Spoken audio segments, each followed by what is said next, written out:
Good morning, good afternoon, and good evening. Welcome back to another episode of The Last Word on Rugby.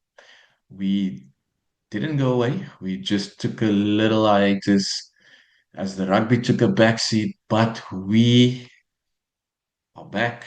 We have the Rugby Championship, and it's the Boks versus the Aussies, the first of two tests happening at Ellis Park this Saturday. We've been waiting for this one. It's a battle-hardened Aussie side.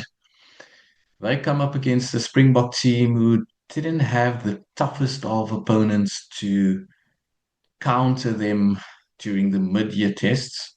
But as you know, Rassie Erasmus will always make a plan to have his guys ready for whatever is thrown their way on the rugby field.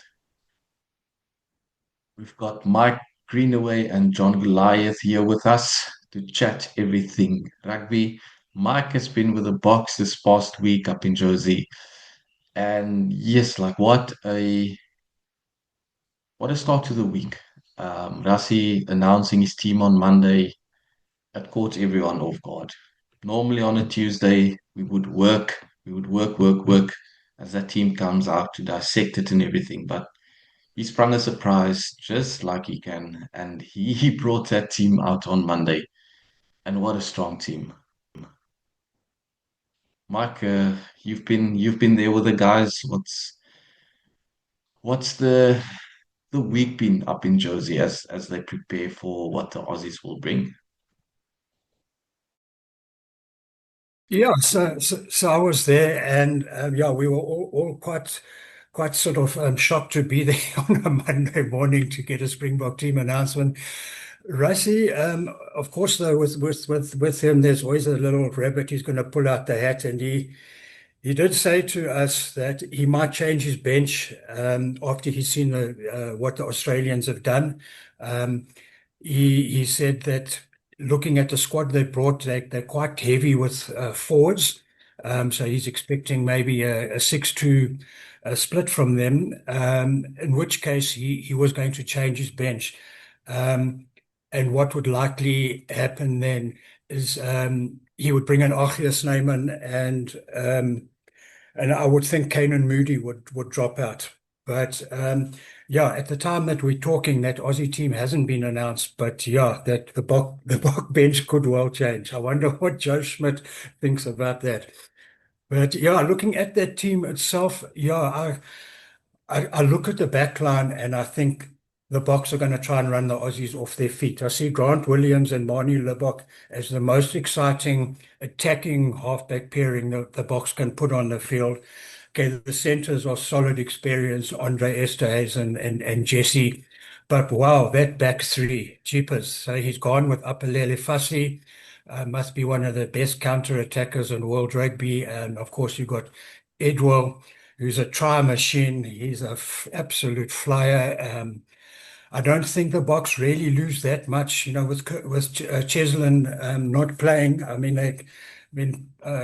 Cheslin's obviously absolutely world class, but Edward's not that far behind, and Kurtley Orange on the other wing. Wow, that's a back three that is full of running. Yeah, and then as I said, that 9 and 10, Grant and Marnie, wow, those guys can carve up defenses, and then you've got that Jesse and Andre who can then bring that back three into play. I'm seeing tries from the box on a fast dry pitch. Yeah, John, I don't know if you want to step in here, but what sort of shortcomings do you see in that Bok lineup? Do they have any, or do you feel if they play to their potential on the day, will they be able to just run the Wallabies off their feet? The Springboks are obviously heavy favorites to win it. They are the number one team in the world, the world champions. And last year they gave the Aussies two proper hidings down under. So I think if there's one area which probably to highlight, it's probably the loose trio where you Mm. would have Siad number eight and Marco van Staden number six. Obviously, the suspension of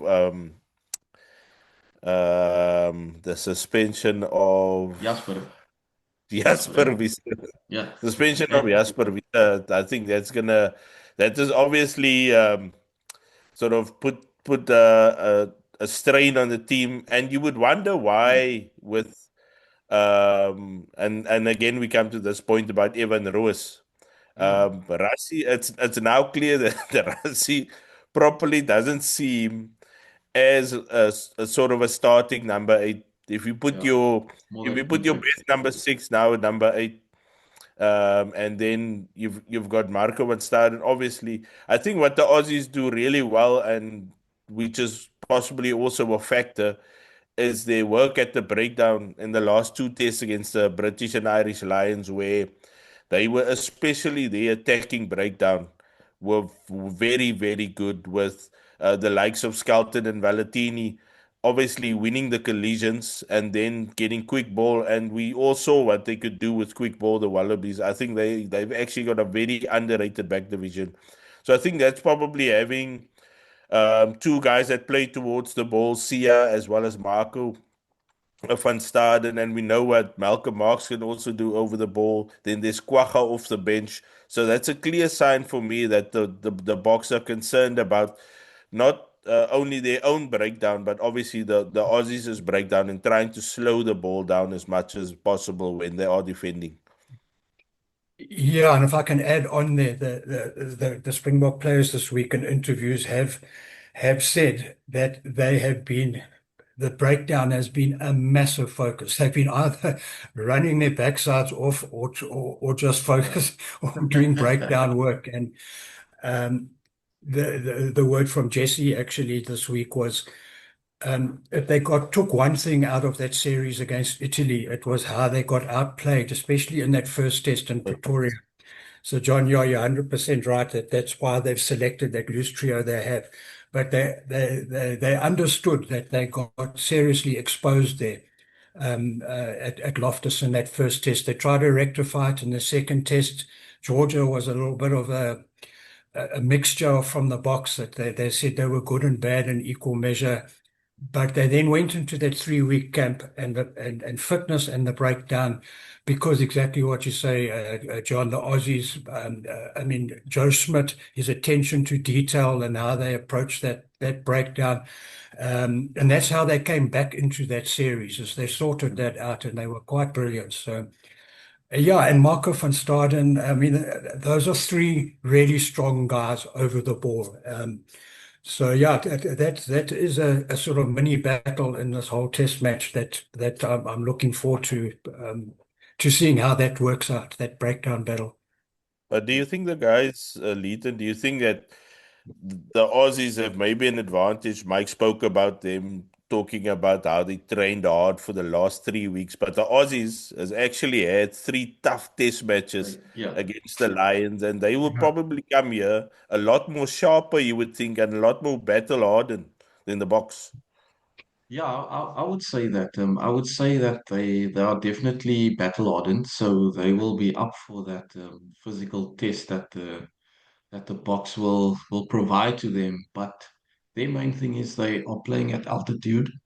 Apologies. They're playing at altitude, and you know how tough that can be. The box have been up there for like a 2 week camp, and they were not just running off their butts, but Rassi, he's just so prepared for everything. Like when the guys went up there ahead of the mid-year test, they were running their butts off, and they were that it was conditioning specific. Like they focused on getting fit and running their bums off. But then now what we heard from the players was it was this 2 week camp was a different type of camp. We saw how they were doing the physical stuff, but trying to wrestle balls off players who are bigger and stronger than them, putting in the work at the breakdown, just sharpening on different skills. And I think that is what Rassi has been bringing to this team. Like you would not just have them train, be robots and do the same repetitive stuff over and over. We've, I haven't, in my 10, 15 plus years of covering rugby and international rugby, I haven't heard that the South African team has done. different types of training to prepare them for different types of scenarios in different test series. So this has been another eye opener for me in terms of just how well prepared the Boks are under Rassie Erasmus. So yes, like listening to that and knowing that Australia, I think it was 2010 that the last time they won a game at altitude in Bloemfontein. They struggle in South Africa, but we can't look past the fact that they've battled one of the best touring sides in a three-test series. It was hard, it was ferocious, and they stood their man. I think Skelton and makes a huge difference to that team. I think he adds about 10 to 15 points Yeah. for you alone. They've last season, I think they've missed that sort of bruiser where a guy that's actually intimidating. That guy scares me, to Mm. be honest.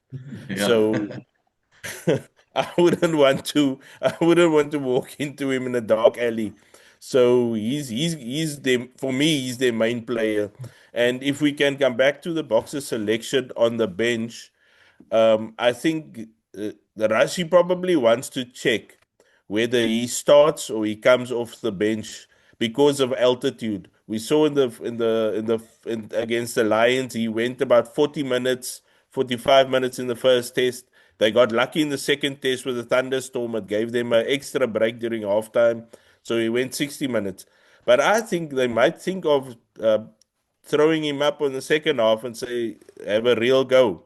And that's where I think if that happens, we'll see Ergius Neyman. I actually still think we'll see Ergius Neyman on the bench, whatever happens, according to the Wallabies' selection.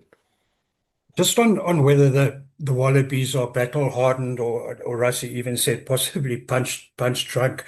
Um, um, I think it's important to note that this is the finale for Joe Schmidt, and we I mean we've heard Russie, we've heard Jerry Flannery talk about how they respect him. They both worked under Yeah. him at when they were in Ireland. You know, he was in Yeah. charge of the whole Ireland scene, and they had to report to him, and they can't speak highly of enough of him. And I mean, he is the guy who built the entire Ireland dynasty. And as Rassie said, 160 professional players in Ireland, and he built them into a team that kind of ruled Europe for a fair while and are still up there. But what I'm getting to is it's his finale. He's these two matches are his last in charge. And given the caliber of coach he is, he's not the kind of guy who's going to let it now be the Rugby Championship be an anticlimax after the big high of the British and Irish Lions, particularly because along with them here in South Africa is the incoming coach, Les Kiss. So I mean, now you the squad of players, you want to pay homage to Joe Schmidt, who has built you into a really good team, like almost overnight. And you've got the incoming coach is sitting there as well. So I don't think there's any chance of Australia now coming down a bit after the British Lions. You know, I mean, there is a danger. You would think that they might be a bit flat, you know, after that huge drain of emotion and hype in Australia. But no, I think these guys are ready to kick on Australia, and Russie knows that. So they're not going to think the Aussies are anything but going to try and move up a level now. And the Boks will have to guard against what happened after that Baba's match, and then they went into Italy, and that first test they were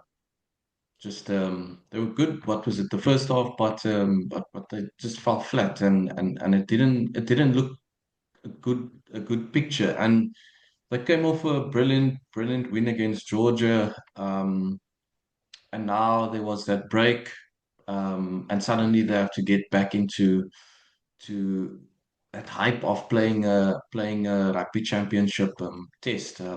Hopefully that doesn't kick in again. I know South Africans are really hungry for the Boks to play. And I think people will be foaming at the mouth at looking at this team, just how they can go. But if another underwhelming performance happens, it just shows that it could show that the Boks are, well, only human, but it can also show that it's like maybe this team needs one or two matches to really get going. That Barba's game was, it was, I mean, those guys were catering in Cape Town, but then when they had to get to the crunch time, things didn't Yeah. start off that well. And they took Listen, just if I maybe could 40 minutes. Hmm.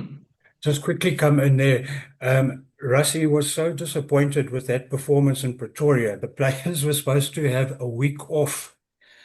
He cancelled their leave and Yeah, and added an extra week onto their camp because they took the foot off the pedal there yeah, in that game. So that's how serious they viewed that sort of second half in Pretoria, that second yeah. half sort of lapse where they kind of relaxed. And he said, "No, guys, that's not on.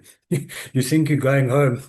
You're Yeah. confined to barracks. We're going to train some more," and that happened. And- yeah, and Yeah, then John, if you can speak on this part, and this has been the question for a while now.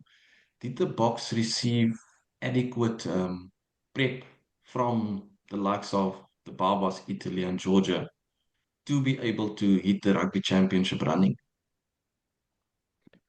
I think it was some of those matches, so one of those matches were quite competitive, but I think it was also an eye opener for Rassi to see who's actually, especially from the older guys, who's actually firing on all cylinders. I think there's a lot of the older Yeah, guys that were that is. maybe a bit underwhelming in those matches. And I think if we go back to the 3 week camp now that they've had, they've actually came back a week earlier as well. They were Hmm. supposed to get another week, but they came back a week earlier. So those preparations and the intensity of those preparations, I mean, they always train as though they are playing a test match. Their training is basically test match physicality. So I think while those matches was a bit underwhelming in terms of the opposition, some of the boxers play, but you can see the box were also experimenting with quite a few things during those matches, and I've always said those were training matches, Yeah. building up to and. Actually, before the Lion series, I also joked that the Aussie matches are sort of just a build up towards the big one at Eden Park. But these Aussies will come to play. We know this. It's going to be interesting for me. I don't know what you guys make of the reports of James O'Connor starting at fly off. That's quite interesting for me. That also shows me that they're looking for a bit of experience in the decision making, and maybe a guy that can. We all know he's a brilliant rugby player, fantastic distributor of the Hmm. ball. He's got a good rugby brain, but he's also a very good kicker. So that Mm, tells me that they are going to maybe target sort of trying to get in behind the box as well, maybe Hmm. turn the box. That could be also part of the plan. So definitely, I think the prep maybe it's not been the most glamorous of incoming yeah, test matches, but I think it yeah, served the purpose to get the box ready for the rugby championship. Yeah. yeah. Yeah. It Just definitely did. if I can just, we're talking about the rugby championship, will the box be rusty, or the importance of this year in the whole Springbok scheme of thing is it Mm, cannot be underestimated. This yeah, is the big year of preparation. I'm talking about for the World Cup. Um, so this year is where Rassie will know for sure who's going to go and who can make it and who can't in terms of the older guys, which of the youngsters can come through. So this rugby championship is absolutely vital for him because next year, 2026, he's now going to have more of his settled squad and he's going to want to play them. He'll then know who his 30 odd are that are probably going to go to Australia for the World Cup. So um, yeah, this rugby championship, Rassie has stressed over and over again, is absolutely vital to them. Um, And you're right, John. They're talking about how they've been training this last 3 weeks at an intensity that they envisage is much higher than an actual game itself. I mean, and we had Oxen chair yesterday. This big round rotund man giving a mountain climbing analogy of how the Boks are building towards the World Cup. He says, how do you climb a mountain? You don't look up at the summit and off you go. You look one step in front of you. And he said the way we start this rugby championship, which is now a big part of the preliminary, this is the base camp going towards that World Cup summit. He said you want to start really strongly so that Yeah. you're confident about the rest of the climb. So I don't think there's any chance of the Boks being flat on Saturday at Ellis Park. They are absolutely pumped up for a strong start to the Rugby Championship. To not perform in these two Wallabies tests, I think Russie would see as close to disastrous. Yeah. So I think we're going to see a fired up Boks side. Yep. I'm glad you feel they're gonna be fired up because right for the next question will be prediction there, Mike. You're gonna be there. It's Ellis Park. It's hopefully the crowd will step in and be fired up for that game. But just what do you predict for that game and just I want that score line as well. Yeah, I'm seeing points at this game. I really am. Points from both sides. Both sides uh, are prepared to play expansively. I'm certain of that. I'm looking at the box side that's been picked. The Australians, we know that if they can get parity up front, they will have a full crack. They've also their backline full of running. So I don't think there's going to be and John, sorry, I agree with you. There will be kicking involved as well. We know in that rarefied atmosphere of Ellis Park, and the ball travels a mile and it travels quickly. So I think we'll see a mixture of kicking and guys having a full go. I can't see the Boks losing, honestly. That Ellis Park factor as well. I mean, it's a special ground to play for, and when the crowd gets behind the Springboks, it is something special. It's worth a few points on its own. I'm predicting the Boks by between 11 and 15 points to put the Aussies away. I think they'll have that kind of cushion, but almost two scores. Yeah, that's a fairly fair prediction there. No, John's gonna run to maybe a 50 pointer, so let's hear that from him. Go for it, John. Uh, Come on. no, guys, I don't think it's gonna be a 50 pointer. I agree with Mike. It is going to be a high scoring affair. I think we're gonna see lots of running from both teams, and it's gonna be quite exciting. But obviously, where it's gonna come down to, I think, is that the Boks have got too much firepower up front, on the bench as well. Imagine we spoke about the Aussies scrumming against the British and Irish Lions in a test. Imagine the box in a training session, Oxford chair up against Wilco Low. I mean, your prep doesn't get any better than that. That's better than a Yeah, test match. So I'm gonna go. I'm gonna go the box by 15 plus. Be 15 plus definitely. I think they are going to. It's going to be really exciting, but definitely the box to win by about 15 plus points. yeah. I have this funny feeling that it's gonna be another um stutter start, just because they were off for so long and the prep during the mid-year tests weren't of the quality that they I shouldn't say not the quality, but not the physicality and all of that they would have wanted to prep for an important rugby championship. But my thing is the Boks will get their bonus point victory. So I think that equates to what a score of 3 tries and more. So Boks by between 17 and 25 for me.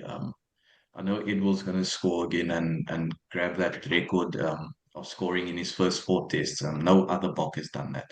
The only thing I'm a bit sad about in this test is that there won't be a Mapimpi versus Marika bout number three. Um, we need a decider. Hopefully that happens Well, in Cape Town.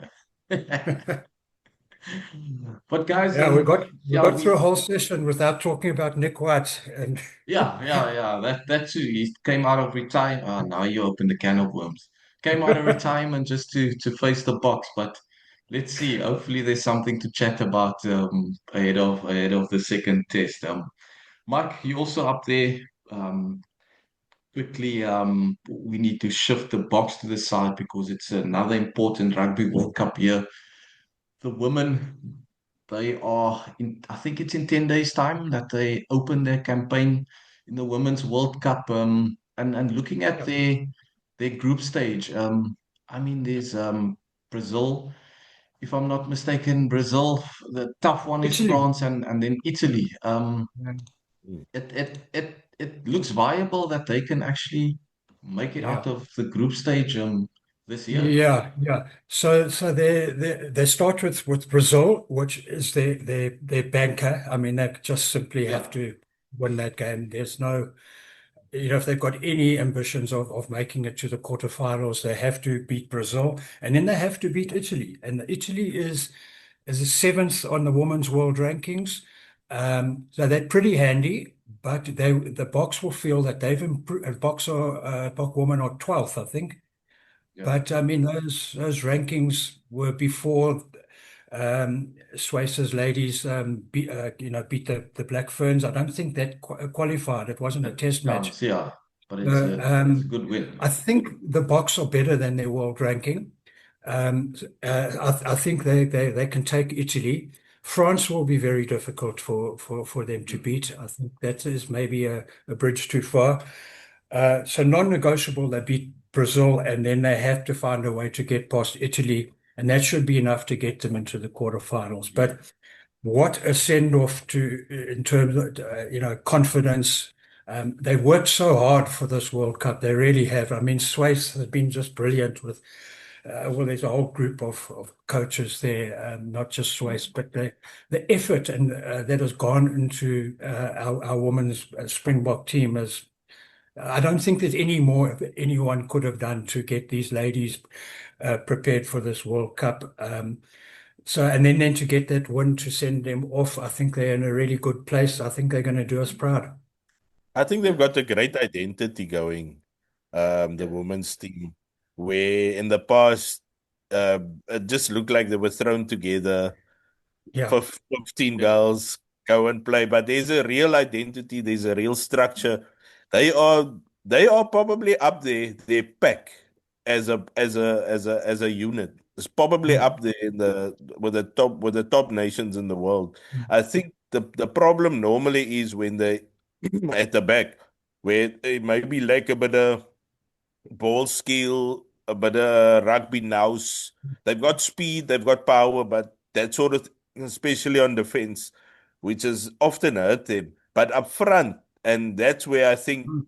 we will see them at this World Cup is their scrum, their line out, their big ball carrying, and they should beat Brazil. And last year, we remember they played Italy in the WXV, and they lost by 4 points, I think, in one game after going down 17-7. So I think they might spring a surprise there, and they just need two wins, and they're in the playoffs. yeah. France, I think, is going to be a stretch, but I mean the goal is the playoffs, and I think that's very much achievable. Yeah. And yeah, that's been the great thing of the women's box. They actually did it before the box where they would have dual code players. But there was never proper synergy between when the sevens ladies come back into the 15s team. We know they could perform on the seventh circuit, but then they just never clicked when they rejoined. But now you see Suez and Renfred at the women, they exchange players. They swap out players where some ladies focus on getting the sevens team back on, trying to get them back on the course circuit, and then they slot in with more ease into the 15s program, and that has been working for Swayze and his team, and hopefully the likes of Nadine, who's been leading the attacking charge. For them, I mean, switching positions. He's playing what, three or four positions in the women's backline at the moment. I mean, it's brilliant to see. It's something that Cheslin does. Cheslin comes from the Springbok men's sevens team. So it's good to see that kind of blueprint filtering down to the women 15 side as well.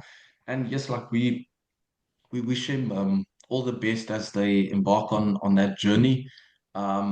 They had a good tournament a couple of years ago. Didn't make it out their group, but you could see the progress there already, and I think that is why Saru decided, yes, like we're going to for the next 4 years up until this World Cup. Now we're going to pump Yeah, it's gonna be massive. It's resources into this women's team so that they can perform on the ultimate stage. And yes, like they must really do what they have been doing with Swiss, and we'll definitely see that surprise of them making the playoffs. You've been tuned into another episode of The Last Word on Rugby. We can't wait for the tournament to kick off. I mean, four of the best sides in the world going up against each other for that coveted Southern Hemisphere title.